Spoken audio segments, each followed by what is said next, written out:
Hey everyone, welcome to our new Thursday Drops, featuring tips and advice about topics that will make your adventures more fun and enjoyable. Topics like photography, how to pack efficiently, etc. We'll bring these to you on Thursdays, but not necessarily every Thursday. If you have a topic you want to learn about or a guest you think we should have on to talk about something entertaining and educational, drop us a note on the socials. Love to hear from you. Hey everyone, welcome back. We're talking with photographer Sergio Bolivian about outdoor adventure photography. Last week we talked about content ideas and his approach to visual narratives. Today we're going to talk about light, natural light, tips for outdoor shooters. The theme is mastering the sun, shade, and golden hours. So, your favorite lighting conditions. How do you use the early light and late light in mountainous terrain? I'm assuming early and late are your favorites. Yeah, in general, I look forward to the sunrise and the sunset because it's known that those are quote unquote the golden light, right? The golden light hours are basically when the angle of the sun is the lowest and it's scraping across the planet. So as it rises, then you get more deeper shadows and the light is harsher. In my particular case, and I think in case of many people, they know they need to be where they need to be before the sun does its thing. And you need to be at your location before the sun sets as well, because you have to anticipate what the sun is going to do. You have to know where the sun is coming up, where it's going down. And you can use some apps like Photo Pills and some other apps out there that tell you, Photographers, okay, ephemeris, in yeah. this location, the sun will come up at this hour, at this angle, more or less. And then there's some other apps that'll give you even some maps or some other guidance and stuff like that. You can even check when is the moon, new Mm-hmm. moon, full moon, right? If you Mm-hmm. want to do moonlight photography, you got to take into account, all right, when is the full moon? We're going to get the most amount of light bouncing off the moon, lighting up my foreground, my background, my mountains, whatever. So in the sunrise, my rules are the following. I want to be at my location at least half an hour before anything happens so I can scout around, or even more, maybe an hour and a half, depending. If I've been there before, I know where I want to go, but you can still go to the same place, but get different lighting conditions because the conditions on the ground could be different. It could be 4 different seasons or in same general location, but now you're dealing with a forest or an ocean or some rocks or whatever situation it may be. You'll get some kind of knowledge base from doing things like that in the past. You anticipate what's going to happen, but the way I look at it is that I'm not that concerned about where the sun is coming up.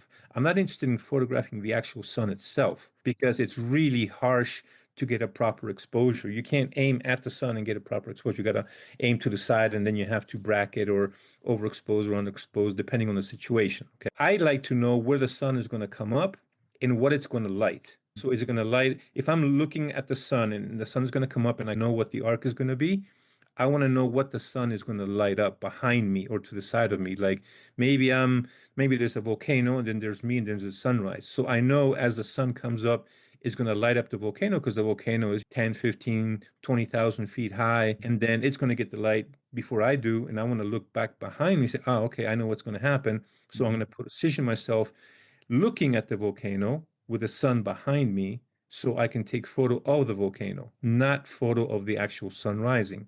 Right. But right before the sun rises, there's a lot of stuff going on, and it happens very quickly because the sun rises quickly That's right. in Faster most than you cases. think, huh? You could have Yeah, something that's it's like much boom. faster than you think. Yeah. And depending on your latitudes, if you're Right. towards the center of the planet, you tend to have 12 hours of daylight, 12 hours of nighttime, or something similar to that.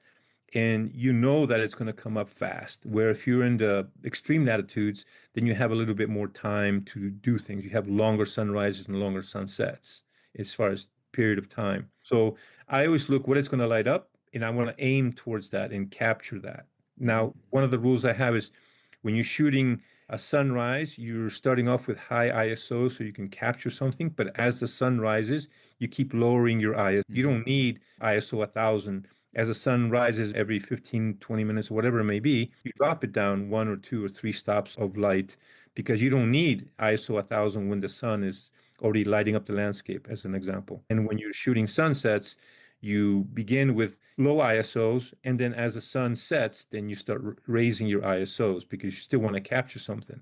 Now, some people may agree or may not agree with that. It all depends on what they want to do. Depends on what But you're in going to my shoot, right? particular case, that's how I do it. Yeah. Do you have a favorite? Do you prefer sunsets or sunrises? I'm actually a fan of sunsets for Mm. some reason, but I've also seen some sunrises that blew my mind. Same. You Yeah, can exactly. never you can never really know what's going to happen until you get out of your room, or you get out of your vehicle, you get out of your tent and say, "Oh, that's what's going to happen." Yeah. And then you say, "Oh man, look at these clouds. Okay, we got to get to X location like Mm-hmm. fast, or Mm-hmm. we have a lot of time. We can walk there, or we have to drive there like real quick to get there and set ourselves up at this location because I know this foreground is very cool and it's going to have these cool shapes, and the sun is going to hit the bottom of the clouds and they're going to all light up and it's going to look like cotton candy." I have Mm-hmm. photos like that. I was there way before the sunrise, and I knew because I saw the clouds that as soon as the sun came up, they're going to be lit up from underneath. And then I was there at the right moment. Then I had a person walk in front of me carrying like a camera and a tripod and reflected in the water and that kind of stuff. And so I was Mm-hmm. ready for that. Yeah, yeah, you got to be prepared. Yeah. Yeah. What about shooting in difficult midday light and still coming away with great images? How do you handle that? That's still doable. A lot of people say, nah, you can't shoot during the middays. I totally disagree. You can shoot all day long. What you have to understand is what are you going to do with that light? Where are you going to position yourself with that light so you can get what you need to get? So you just have to understand the angle of the light and work with it. So, for Mm-hmm. example, midday shoot, okay, you're in a forest. I say, okay, fine, we will shoot. I need that light to be directly above so it penetrates the canopy and lights up the floor. And I'm going to put somebody there and I'm going to get these shadows. And I might get some deep, dark shadows and maybe in their eye sockets or some other like that. But it also could mean that the whole bottom of the forest lights up because there's a Mm-hmm. direct light hitting it. And so the light bounces off the floor or whatever it may be, or you're in an ice cave or something. You need light from above to drop down into the area to light up, like the slot canyons in Arizona. You need to be the time to be shooting in there is not necessarily sunrise or sunset. It's when the sun is way up there, dropping into those slot canyons and filling it up with this amazing light. Now, granted, you have to go there and spend some time and figure out what's the best time period for those kind of things, but that comes with research. You look at photos and say, okay, what time was that shot? And if Right. it's midday, oh, okay, that's perfect. I like that photo. I need to be there midday. Yeah. Yeah. But you could also be in a slot canyon in which the sun comes in from the side and still fills up the canyon. And you say, okay, I need to be this here for sunrise or sunset or whatever. Since I'm a nature type of photographer, as opposed to studio photographer, I can only react or anticipate what the light's going to do. I can't control it unless I'm bouncing it or I'm diffusing it or something. Yeah, yeah, it takes a lot of homework and you got to do a lot of research while things are happening there without your camera because Yes, sometimes that exactly. light Yeah. comes just you get this ray of light coming shooting straight down the canyon and Oh yeah, if you and don't know you that need to be timing, there. you I've been can't. to some places in the deserts of southwestern Bolivia, and I've been there many times over 30 years. I've driven that road hundreds of times. Only one time did I catch that light, that sunset hitting that mountain with the shadow of another mountain in the way that I thought was pretty spectacular. It was just a Mm, slice of light and everything else. It was just three colors. It was orange, black, and blue. Those were the wow, three colors. Big mountain, no snow, but it was just shadows and a sliver of sunlight, and then a blue sky. And I got the shot, but I never saw that photo ever again. wow, So it happened once. You got to be there, you right place, got it. right Yeah, time. yeah. But now every time I go there, I'm anticipating I need to be here at 6 p.m. and wait around for it to happen because the mountains haven't moved. The sun hasn't changed angles unless Right, depending right. on the season. Everything else stays there. The only thing, obviously, you can't control the light or the clouds or anything like that, but it could be right place, right time again. And Mm, so there comes your experience again. I need to yeah. be here because I photographed here before and I got this great photo. And you've never seen that again. No. And I did Wow, that's someone, incredible. there's another shot up in Vancouver Island that I did on the West Coast Trail.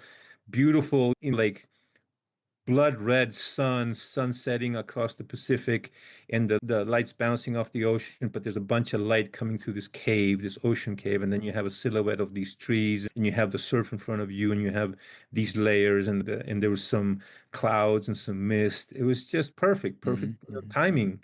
right place, right time of year. So Generally, those right place, right times, though, you're right. They only happen once. You can go yeah, back you as have to many. capture them when you can because you're not going to say, I'll come back tomorrow to get this. Yeah, Maybe, yeah, maybe not. But whatever it is that you saw that moment will never happen again exactly that way. yeah, yeah. You got to be there. Yeah. Thanks. Those are another set of great tips. Appreciate it. All right. Enjoy. Take care, man. Thank you for joining us on another episode of the Outdoor Adventure Lifestyle Podcast. Be sure to visit our website, ricksays.com, where you'll find show notes and links to everything we talked about and more. And while you're at it, if you found value in this show, give us a rating on Apple Podcast or spread the word and tell a friend. That would really help us out too. Be sure to tune in every week, and thanks again for listening to the Outdoor Adventure Lifestyle Podcast.